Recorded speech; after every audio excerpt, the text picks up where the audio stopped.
মা বলো না মা। নমস্কার, খনার বচন আপনাদের আবার সবাইকে স্বাগত জানাচ্ছি আমাদের এই অনুষ্ঠানে। খনার ভিটায় জন্ম তার, ইনি ভারতের অলঙ্কার, ইনি অন্তরে সন্ন্যাসিনী, ইনি বাংলা তথা জগতের জ্যোতিষ জননী, ভক্ত মঙ্গলার্থে পরমাত্মার পরম সাধিকা, আমাদের সকলের খনা মা।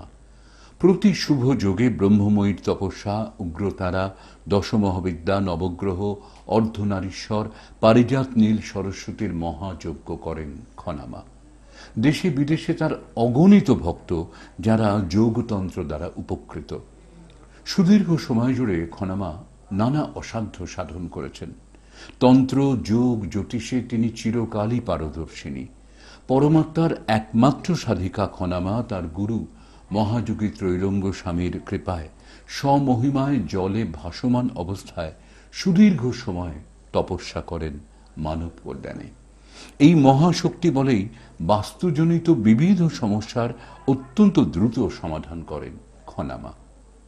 ইউটিউবে কিন্তু আপনারা পাবেন খনামাকে যখনই চাইবেন।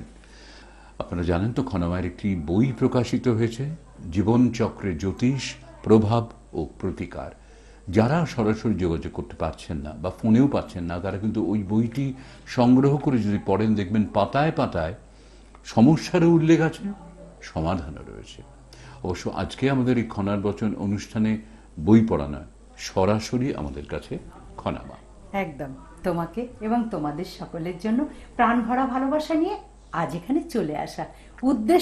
উদ্দেশ্য একটাই, জেনে রাখো সবাই, আমরা সবাই মিলে ভালো থাকতে চাই সর্বদাই ভালো থাকতে চাই সবাই।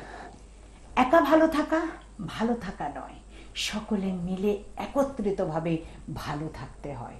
আর সেই ভালো থাকার বিভিন্ন দিন, বিভিন্ন তিথি, বিভিন্ন সময়, বিভিন্ন মুহূর্ত আমরা পঞ্জিকাতে পাই।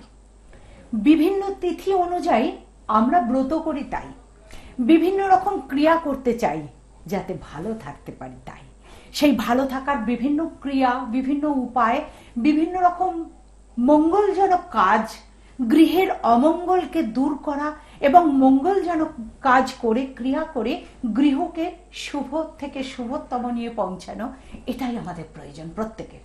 কেউ বা বাস্তুর জন্য ভীষণ কষ্ট পাচ্ছ, বাস্তু মন্দ, সে কারণে মনে নেই আনন্দ, কারণ বাস্তুটি মন্দ। বাস্তুতে ঘরে ঢুকে, গৃহে ঢুকেই একটা অশান্তি, কষ্ট, যন্ত্রণা, ভীষণভাবে ইরিটেশন হচ্ছে, ভীষণ কষ্ট হচ্ছে, কোনো কিছুতেই শান্তি পাওয়া যাচ্ছে না। বাইরে থাকলে বেশ ভালো থাকছো, কিন্তু যখনই বাড়ির মধ্যে প্রবেশ করলে মনে আর শান্তি নেই, মনে হচ্ছে কখন যেন বাড়ির থেকে বেরিয়ে যাব। তাহলে বুঝতে হবে বাস্তুর কোনো দোষ আছে, অথবা গৃহেতে সর্বদাই কেউ না কেউ অসুস্থ রয়েছে। এ ওঠে তো ও পরে, অর্থাৎ 4 কি 5 জনের পরিবার, সেখানে দেখা যাচ্ছে কেউ না কেউ একভাবে অসুস্থ হয়ে পড়েই রয়েছে। এটি একটি মারাত্মক যন্ত্রণা। অথবা অনেক উপার্জন হচ্ছে, কেউ বিজনেস করছো বাস্তুর মধ্যে, ওই বাড়ির মধ্যে থেকে, কেউ বা চাকরি করছো, অনেক টাকা পয়সা আনছো, কিন্তু কি হয়, টাকা পয়সা যে থাকে না, গৃহে একদম টাকা পয়সা রাখা যাচ্ছে না, গৃহের কোনো উন্নতি হচ্ছে না। কিংবা উপযুক্ত ছেলে মেয়ে আছে, ভালো ডিগ্রি করেছে, কিন্তু তারা চাকরি পাচ্ছে না, কর্ম পাচ্ছে না। অথবা সুদর্শন, দেখতে সুন্দর, ভীষণভাবে ডিগ্রি করেছে, পড়াশোনা করেছে, তথাপি বিবাহের চেষ্টা হচ্ছে, বিবাহ দেওয়া হচ্ছে না, কিছুতেই হচ্ছে না। ভালো স্টুডেন্ট, ভালো পড়াশোনা করছে, ভালো রেজাল্ট পাচ্ছে না। বিবিধ ধরনের বাস্তুর সমস্যা, সেই বাস্তুর সমস্যা মানুষের ভীষণ জীবন সমস্যার সঙ্গে ধরা হয়। তার কারণ বাস্তুটাই তো শান্তির নীড় কথায় বলে, অর্থাৎ সেখানে থাকতে হবে, সেখানে নিদ্রা যেতে হবে, সেখানে গল্প, কথা, বিশ্রাম, আনন্দ, সবকিছু, আবেগ, সবকিছু মিলিয়ে গৃহ, নিজ গৃহ কথাতেই বলে, সেই গৃহের একটা আনন্দ, আবেগ আছে, যে তার থেকে বঞ্চিত হয়, আমি বড় দুঃখিত হই, তার জন্য খুব খারাপ লাগে। মনে হয় কিভাবে ওই জাতক জাতিকাকে তাদের ওই বাস্তুর দুঃখ থেকে রক্ষা করা যাবে। বাস্তুর দুঃখ, বাস্তুর অনেক রকম নিয়ম আছে, তোমাদের সব জানা হয়ে গেছে। কেউ বা বলবে পূবে এটা নয়, এটা পশ্চিমে, কেউ বা বলবে ওটা উত্তরে নয়, ওটা দক্ষিণে, ইত্যাদি। আমি বলি যা হবার তা হয়ে গেছে। অর্থাৎ তোমার বাড়িতে কোথায় ঠাকুরঘর, কোথায় রান্নাঘর, কোথায় ওয়াশরুম, কোথায় বেডরুম, যা হবার সে তো হয়ে গেছে। সেগুলোকে ভেঙে চুরে চুরমার করার মতন ক্ষমতা সবার হয় না। আর তাহলে আমি কি শিখলাম? বাস্তু তপস্যা, বসুন্ধরা তপস্যা কি করলাম? যদি ভেঙে চুরে রিপেয়ার করতে হবে তাহলে রাজমিস্ত্রি হতে পারতাম। তাহলে আর বসুন্ধরার তপস্যা হলাম কি করতে? আমি যখন বসুন্ধরার তপস্যা করছি, সেই বাস্তুতে তুমি সেখানেই বসবাস করবে এবং তোমার যা যেখানে আছে তা সেখানেই থাকবে। শুধুমাত্র কিছু ক্রিয়া, কিছু কারসাজি যাকে বলা হয়, অর্থাৎ কিছু ক্রিয়াকলাপ, কিছু যোগ ক্রিয়া, কিছু জিনিস সেখানে স্থাপন করা, আমি কিছু করে দিলাম সেখানে স্থাপন করলে, বা কিছুটা বৃক্ষ রোপণ করলে, অনেকেরই হয়তো সেটা জানা নেই, কিন্তু অজানাকে জানাটাই তো আমাদের এই অনুষ্ঠানের নাম। কারণ খনার বচন, এই অনুষ্ঠানটি অর্থাৎ কি হয়, দীর্ঘ বছরের পর বছর ধরে এই বচন, খনার এই বচন ধরে তবে কি হয়, তবেই উৎপাদন হয়, অর্থাৎ চাষ হচ্ছে, মানুষের বাস হচ্ছে, এইগুলোকে সবকিছু রক্ষা করছে সেই খনার বচন ধরে। সেই বচনেতে তোমরা নির্ভর করে রয়েছো, আমার দায়িত্ব রয়েছে, কর্তব্য রয়েছে। তাই বলছি, যাদের বাড়িতে নিত্য অশান্তি, যাদের গৃহে নিত্য অশান্তি, মা ছেলেতে মিল নেই, বাবা মেয়েতে মিল নেই, পুত্রবধূর সাথে মিল নেই, এরকম নানান রকম বাড়িতে পরিবারের লোকজন রয়েছে, তার মধ্যে তার কারোর সাথে কারোর মিল নেই, কেউ কারোকে দেখতে পারে না, সবাই ভাবে আমি শ্রেষ্ঠ, আমি শ্রেষ্ঠ, আমি জ্যেষ্ঠ, আমি জ্যেষ্ঠ, এই করতে করতে দিন চলে যায়, জীবনে উন্নতি হয় না, হতে হয়, থাকতে হয় হয়ে কনিষ্ঠ। অর্থাৎ কনিষ্ঠ হয়ে থেকো না, জ্যেষ্ঠ হও, সত্যিকারের জ্যেষ্ঠ হও। সেই জ্যেষ্ঠ হতে গেলে গৃহের কল্যাণের জন্য প্রতিটি গৃহেই আমি বলছি যে সহজ উপায়, একটি পূর্ণিমা তিথিতে তোমার বাড়িতে একটি কাঁচা হলুদ ফুটে দাও। যদি ভালো হয় হলুদটা আমি মন্ত্র বলে দেবো, কিন্তু আমি বলেছি আমি ছলে বলে কলে কৌশলে কারুকে আমার কাছে ডাকি না। একটি হলুদ বাজার থেকে কাঁচা হলুদ কিনে বাড়িতে মাটি নাও থাকতে পারে, টবে একটি কাঁচা হলুদ বসিয়ে দাও। 21 দিন পর দেখবে তার অঙ্কুর থেকে গাছ গজাবে। ওই গাছটিকে, ওই কাঁচা হলুদ গাছ বসালে এবং গাছটি হতে থাকলে তুমি জানবে তোমার গৃহের শান্তি হতে থাকলো। অর্থাৎ সেই সন্ধে দেওয়ার সময়, যেমন সকলের গৃহেতে আছেই বলতে হয় না, বাংলার ঘরে ঘরে প্রত্যেকের গৃহেতে আছে, কি আছে, তুলসী গাছ। সে টবেই হোক, তুলসী মঞ্চপেই হোক, তুলসী গাছ। সেই তুলসী গাছে যখন সন্ধ্যা দেখাবে, সন্ধ্যাবেলায় তখন প্রদীপ দেখাবে, ধূপ দেখাবে, কিসে দেখাবে, হলুদ গাছটিতে দেখাবে। এই হলুদ গাছে তোমাদের গৃহে দেখবে অনেক অমঙ্গল, অনেক নেগেটিভ ভাবগুলোকে কাটিয়ে নেবে। ওই হলুদ গাছের এমন পাওয়ার আছে, এমন শক্তি আছে, কারণ ওই হলুদ গাছে হলো লক্ষ্মী, হলুদ গাছে হলো দুর্গা। সেই রূপে আমরা পুজো করি। যখন দুর্গা পুজো হয় তখন বিভিন্ন গাছের পুজো হয়, সেই গাছের সঙ্গে কিন্তু হলুদ গাছের ভীষণ প্রাধান্য আছে। একদিন আলোচনা করব কি কি গাছের পুজো করতে হয় দেবী দুর্গার আরাধনা করার সময়, তোমরা জেনে নেবে। যেমন আরেকটু বলি, গৃহে উন্নতি হচ্ছে না, কি করে উন্নতি করবে, গৃহের টবের মধ্যে একটি ডালিম গাছ বসিয়ে দাও। ডালিম গাছের ফুল কুঁড়ি যেই ফুটবে তখনই জানবে তোমার গৃহে বাসস্থানের উন্নতি হবেই হবে। এছাড়া বিভিন্ন রকম তপস্যা আছে, বিভিন্ন রকম দেবী ঘট তৈরি করি, সেগুলো তোমাদেরকে দিই। কোথায় কোন দেবী ঘট রাখতে হবে, কোথায় কোন শক্তির পুটুলি ঘরে রাখতে হবে, সেগুলো তো আছে, সেগুলো আমি করি। সেগুলো হয় কি, যারা আমার কাছে আসো তখন তাদেরকে দিতে পারি, কিন্তু যারা আছো দূর দূরান্তরে, যারা আছো শুধুই নিজেদের ঘরে, তাদের জন্য আমার খুব মন খারাপ করে। আমি এই কথাগুলো বলে দিই তাদেরই তরে, কারণ আমি তো সবারই মা, তোমাদেরও মা, তাদেরও মা, সকলেরই মা। আমি আর কেউ না, আমি শুধু তোমাদের সকলের মা। মায়ের কাজ হলো সন্তান যেন, আমার সন্তান যেন থাকে দুধে ভাতে। তো দুধে ভাতে সন্তান থাকা অর্থাৎ সুখে শান্তিতে থাকা। দুধ ভাত মানে শান্তির প্রতীক, তো শান্তিতে থাকা, সেই কারণে এইগুলো বলা। তোমরা শুভ কাজে ধরো যাচ্ছ, গৃহের থেকে বেরোচ্ছ, কেউ ভালো একটা ভাইটাল পরীক্ষা দিতে যাচ্ছ, কিংবা কেউ চাকরির জন্য কোনো পরীক্ষা ইন্টারভিউ দিতে যাচ্ছ, তাদের জন্য একটু বলে দিই, একটুখানি দই, ওই দুধ ভাত বলতে গিয়ে মনে পড়ে গেল, একটু দই, তাতে একটু সিদ্ধি পাতা, তার মধ্যে একটু কাঁচা হলুদ বাটা, তার সঙ্গে মিশিয়ে নেবে, নিয়ে একটু অগরু সুগন্ধি সেই দইয়ের মধ্যে মিক্সড করে নেবে।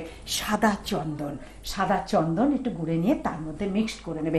এই সব কটিকে একত্রিত করে মিশিয়ে নিয়ে তুমি তোমার এই আঙ্গুলটিতে আমরা থ্যাংক ইউ জানাই, ওকে জানাই, ভালো হলো ফাইনাল জানাই, সব ভালো জানাই। তাই এই আঙ্গুলটি করে সেই দইয়ের মধ্যে আঙ্গুলটিকে দিয়ে সেই টিপ, একটি কপালে হালকা করে তিলক কেটে নেবে।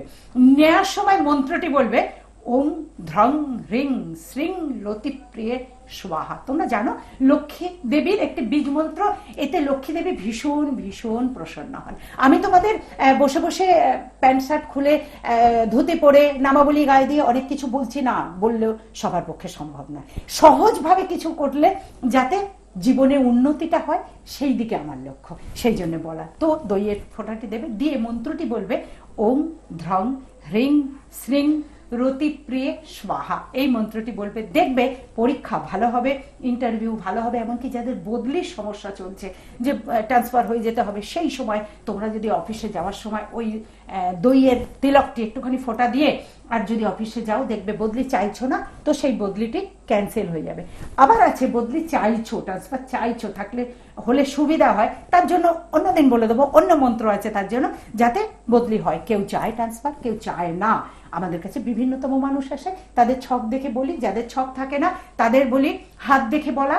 জন্ম সাল সময় সকলের থাকে না, একটু 50-এর ওপরে যারা, তাদের অনেকের থাকে না, আবার বহুজনের থাকে। তো জন্ম সাল সময় থাকলে যারা ছক নিয়ে আসো, ছক বিচার করে দেখে, ভাগ্য বিচার করে, ভাগ্য গণনা করে বলে দিই। আর যাদের সেগুলো নেই, আমি কি বলি, যাদের নেই কোষ্ঠী, এই হাতে তাদের যষ্টি। তো ওই হাত দেখে, মুখ দেখে তাদের ভাগ্য বলে দেয়া এবং ভাগ্যের বিষয় তাদের জ্ঞাত করে দেয়া। আমার মনে হয় আজকে যারা আপনারা, তোমরা যারা এই আমাদের খনার বচন শুনছো, এই যে যার নেই, কি বললে, যার নেই কোষ্ঠী হাতে তার যষ্টি, তারা অনেকটা স্বস্তি পেল মনে। এই কারণে যে বাস্তুর ব্যাপারটা সত্যি, এটার জন্য পড়াশুনো, এটার জন্য ক্যারিয়ার, এটার জন্য সাংসারিক যে কলহ, অনেক কিছু শুধুই বাস্তুর কারণেই হতে পারে, আটকে থাকে। হ্যাঁ, এবং সেটাকে যে প্রতিবিধানের রাস্তাটা আমরা শুনেছি, অনেকে বলেন যে সত্যি কথা আমার এটা খুব চমৎকার লাগলো, আর যদি সব ভেঙে চুরে ওলট পালট করতে বলবো তার ভালো রাজমিস্ত্রি হলাম না কেন।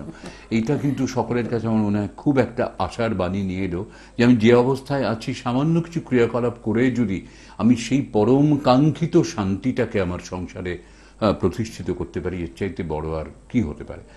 আমি এটুকু আপনাদের বলতে পারি, খনামা কিন্তু শুধু শুধু এই সাংসারিক শান্তি, ক্যারিয়ার, বিয়ে, এই সমস্ত বিষয়গুলোই নয়, মানে তার একটা মানব কল্যাণের কাজ। তো অনেক জায়গায় কিন্তু ফ্রি মেডিকেল ক্যাম্পের আয়োজন করা হয়। একটু আপনাদের বলে দিই, আমাদের এই অনুষ্ঠানে ছাড়া আর কোথায় কোথায় আপনারা সরাসরি চেম্বারে খনামাকে পাবেন।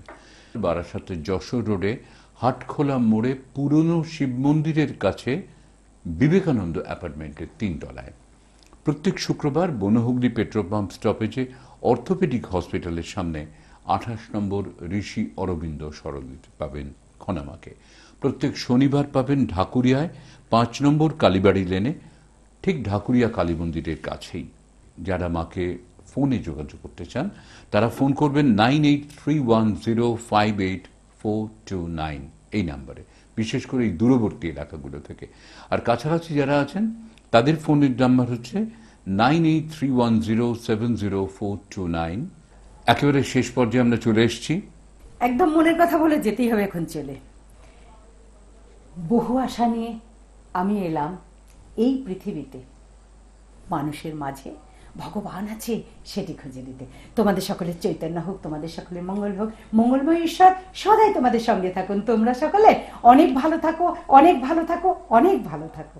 কে তুমি মা, বলো না মা।